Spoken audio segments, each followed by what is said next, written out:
Well. Trump receives an endorsement of a lifetime that a lot of people didn't really see coming, specifically Kamala Harris. So, Michigan has a big Muslim population. And big news just came out of there that the Muslim mayor of the biggest population of Muslims in Michigan just endorsed President Donald J. Trump. Now, why is that huge? Well, because Kamala is relying on that endorsement. She's relying on the voters in Michigan to vote for her because they're Muslim, but looks like Muslims are leaning toward Trump. Now, why is that a thing?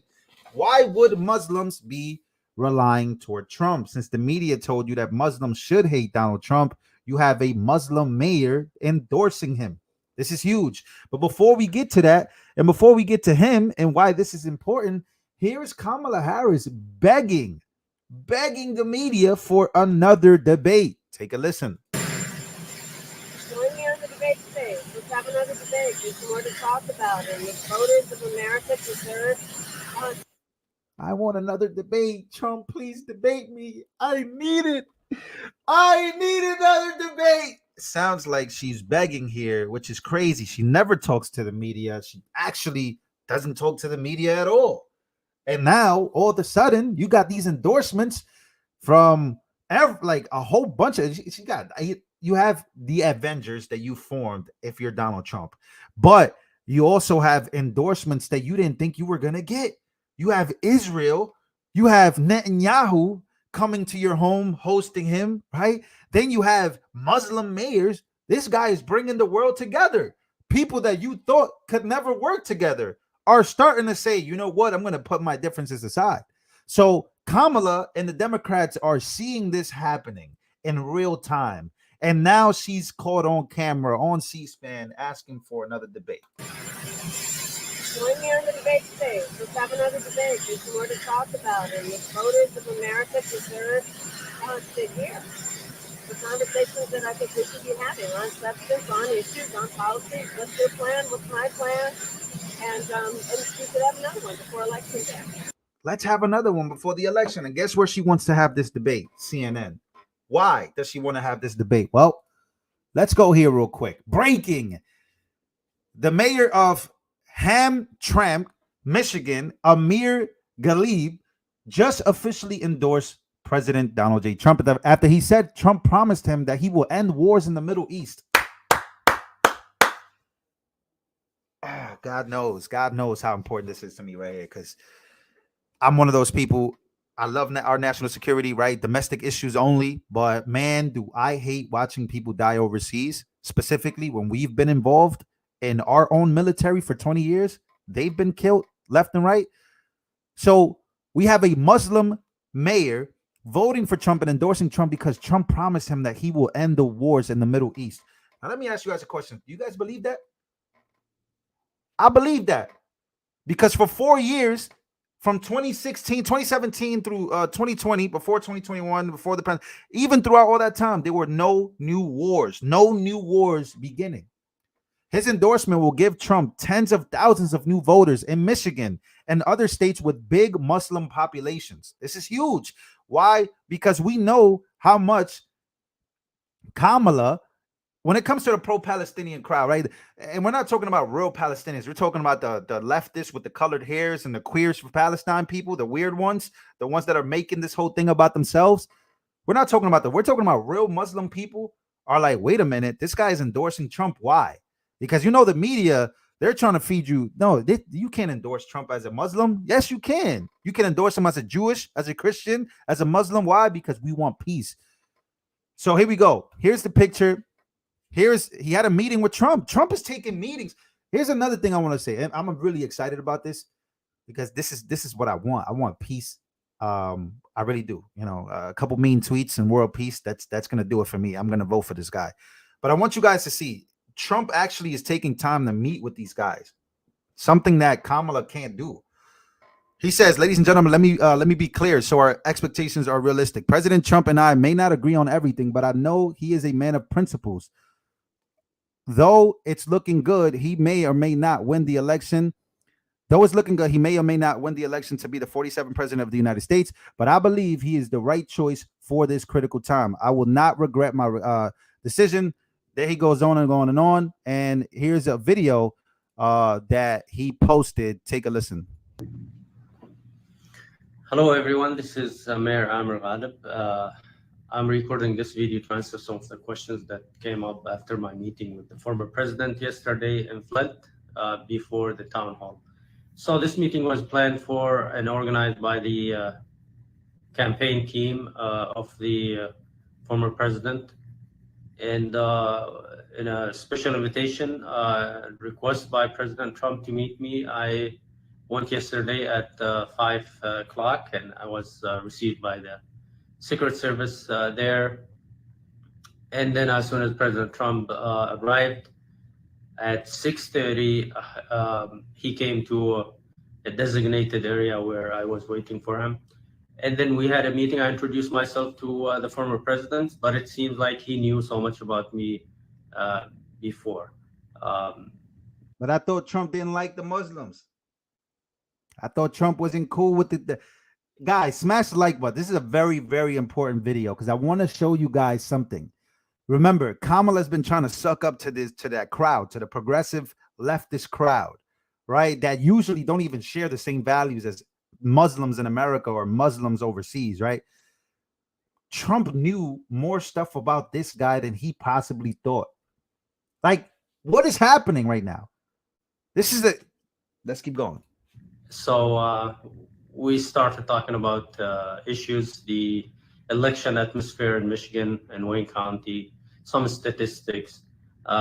He asked me about what do I think about his performance in the last debate, and I gave him my opinion. And told him that his closing statement was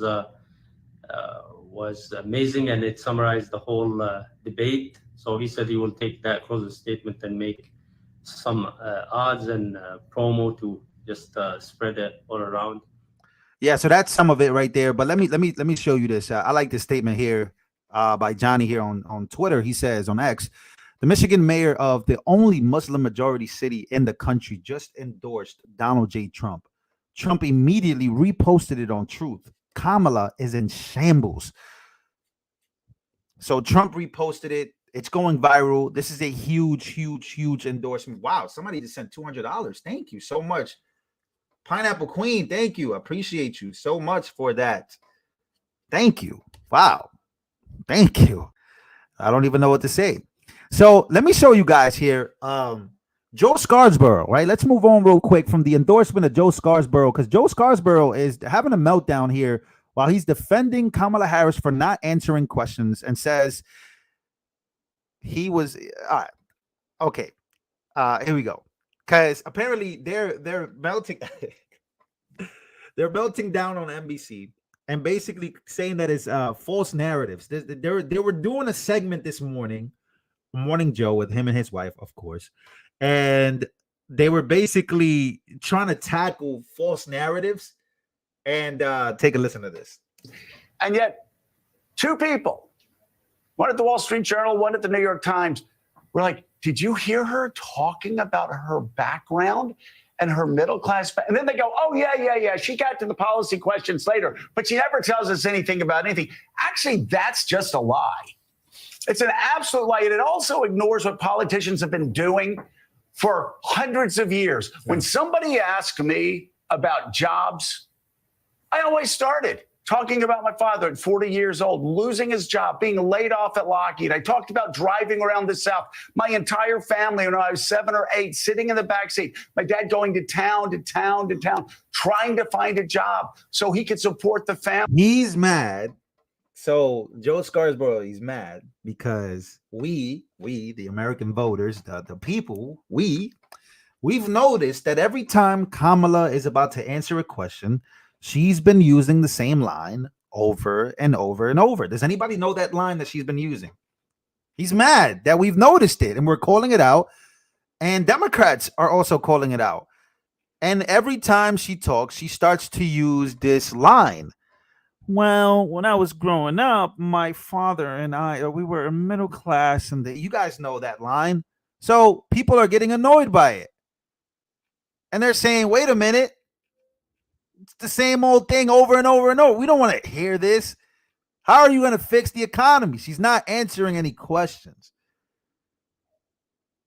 So here we go. Let's keep going. Family. And I kept going through it. And then I would end by saying, and that's why the greatest social policy is a job. And these are the three things we're going to do to create a job. Nobody mocked me. Nobody's ever mocked a politician for actually talking about their background and how it influences their policy. But now, as we get in the home stretch, the anti-Trumpers who just can't admit they are going to vote for a man who tried to overthrow American democracy, who did what they did on January 6th. They're desperately trying to create the permission structure so they can vote. He's mad. Well, this is too good. Guys, he's mad at the anti-Trumpers because even the anti-Trumpers don't want to vote for Kamala. So now he's mad at people that hate Trump because those people that even if they hate Trump, they're not going to vote for Kamala. He's having a meltdown. These guys are hilarious. This guy is funny. The anti-Trumpers. Now he's coming at the anti-Trump crowd because they don't want to vote for you. Yeah, these guys are crazy. The anti-Trumpers who just can't admit they are going to vote for a man who tried to overthrow American democracy, who did what they did on January 6th. They're desperately trying to create the permission structure so they can vote for a man who said he was going to terminate the Constitution, that the chairman of the Joint Chiefs should be executed, that he told his staff members that Mike Pence deserved to be hanged. I could go down the list. I could do it for hours. Whose own lawyer said he could kill his political opponents using SEAL Team 6 and could not be prosecuted for it. Could not be prosecuted while he was in the White House. I could go down all of those lists, but they're looking at an interview where Kamala Harris gives the answer. They just say, oh, but she told her life story at the beginning of that Philadelphia interview like no politician has ever done. Did Ronald Reagan do that? Did Barack Obama? Yeah, damn straight they did. Did Bill Clinton tell stories? Yeah, damn straight they did. This is absolutely insane. The false equivalency. You see it from Brad Stevens. You see it at the Wall Street Journal. You see it at the New York Times. Why is he mad? I think he's mad at this. He's mad at politicians, anti-Trumpers, but he's really mad at the American people waking up and realizing this right here. Take a listen. Kamala Harris, you are as fake as press-on nails, and I can see right through you. Let me help you out with something, because maybe somebody must not have told you. On TV and on every interview, giving the same tired answer. So let me just help you out. When you are asked a question, why don't you try answering the question? People are not stupid. We can tell when you're dancing around the issue instead of answering the question. When you're asked, are people better off now or during Donald Trump's presidency? When you're asked about the border or your policies on immigration, answer the question. We don't care about your middle class upbringing. We don't care that your mama had to save up to buy a house. We don't care. We don't care about your summer job at McDonald's. We don't care about the lawns of the neighborhood that you lived in and how everybody took care of their lawn. That does not matter to me, and it doesn't matter to anybody else. I want you to answer the question, because if people, my mind is already made up too, Kamala, because I can see right through you and I know that you fake. But for somebody else whose mind is not made up, let me just help you out. Answer the question so that they can decide between you and your opponent. I don't know if you're just trying to paint him as the villain and try to skate by to be like you the hero or a nice person. We don't care about that, because being a hero and voting for the nice person is not what pays the bills. You understand what I'm saying?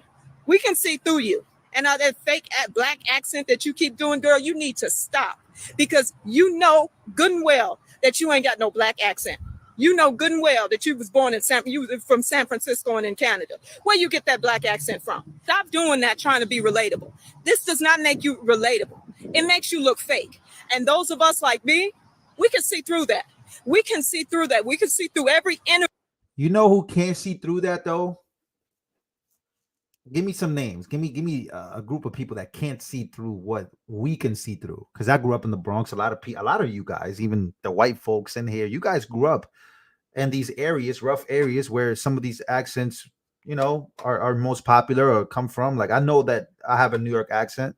Some people say I don't. Some people say I do. But I know I do. But you come from somewhere. White liberals can't tell the difference. White liberals think that every black person is the same. They think that every Mexican's the same. They think that every minority is the same. White liberal women, they can't tell the difference. So when you see a black woman, right? Like if you see a black woman trying to be white, a white woman will be like, oh, she's trying to be like me. Or if you see a white woman trying to be black, a white woman should be able to tell the difference. A lot of people, we see through it. Why? Because we come from this area, these areas that these people are mimicking. A lot of people in this chat know what we're talking about. Right? You can't fake a New York Italian accent. You can't fake these accents because people that are from those places are going to notice, well, wait a minute. But these white liberals, they're like, oh, yeah, she's black. Black power. I'm voting for her because she's black. Can't tell the difference because they don't know. Let's keep going. Interview that you do, that instead of answering the questions that are on the minds of the millions of American people who have the power to elect you to the highest office in the land, you're dancing around the issue. And you want to talk about how you was born a middle-class kid and how your mother had to save up to buy a house. I don't care, Kamala. So just to recap, stop dancing around the issue. Answer the question. If you're going to do an interview, answer a question that you are asked at the interview. She went off. Well, what is she talking about? Well, here's the little compilation, 38-second compilation. We could, if you haven't smashed the like button, please hit that like button. So I was raised as a middle-class kid. I grew up a middle-class kid. I grew up a middle-class kid. I believe in the ambition, the aspirations, the dreams of the American people. You know, we have ambitions and aspirations and dreams. The ambition, the aspiration, the dream. I started my career as a prosecutor. I was a career prosecutor for most of my career. Having a background as a prosecutor, I intend to create an opportunity economy. Developing and creating an opportunity economy. What I imagine and believe and call an opportunity economy. There you go. Compilation that we're not tripping out. We are hearing the same things. And wow, Dog Whisper sent a $200. So we got two people that sent $200 each.